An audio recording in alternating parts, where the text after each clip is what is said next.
একটু আপনাদেরকে ফায়ারটা দেখাই, তাহলে বুঝবেন 12,000-এর ফায়ার। এই দেখেন, তার লাগাইতেছি না, তার আগেই ফায়ার করতেছে। এই জায়গায় 12,000 ভোল্টেজ আছে। যে টাচ করবো ওরে এমন জোরে একটা লাথি মারবো, ও জীবনে আর এই লাথির কথা বলবো না। জীবনে এই ইলেকট্রিক ফ্যান্সের একটু লাইনটা দেখাই। এখন তো কারেন্ট নাই, চুরে মনে করবো তো কারেন্ট নাই, ঢুকে জমুগা, কিন্তু এটা ব্যাটারি দেওয়া চলতেছে। দেখেন তারটা শর্ট করলে কেমন শব্দটা হয়। এই যে দেখেন, ওই যে দেখেন 3 তলার উপরে শব্দ হইতেছে। ঠিক আছে, এই ডিভাইস দিন রাত 24 ঘন্টা আপনার বাড়ি পাহারা দিব।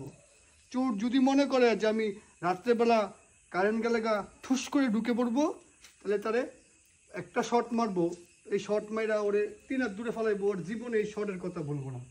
এই তার থাকলে চোর ঢুকার ক্ষমতা নাই। কিভাবে ঢুকবে দেখেন, এত বড় ওয়াল, তার উপরে আমরা তার দিছি। সে যদি আসতে চায়, তারে মনে করেন যে সুপারম্যানের মতো সে ঝাম করে ভিতরে ঢোকা লাগবে, তাছাড়া আর কোনো পথ আমি দেখি না। না হলে হেলিকপ্টার দিয়ে ল্যান্ড করা লাগবে। আমাদের কাজটা মোটামুটি এক পাশ কমপ্লিট করছি। সামনে আপনারা আরো অনেক আপডেট পাবেন। আর যাদের এরকম বাড়ির 24 ঘন্টা সিকিউরিটি প্রয়োজন, আমাদের সাথে যোগাযোগ করবেন। আমরা এই বাংলাদেশের প্রথম ইলেকট্রিক ফেন্সটা নিয়ে আসছি।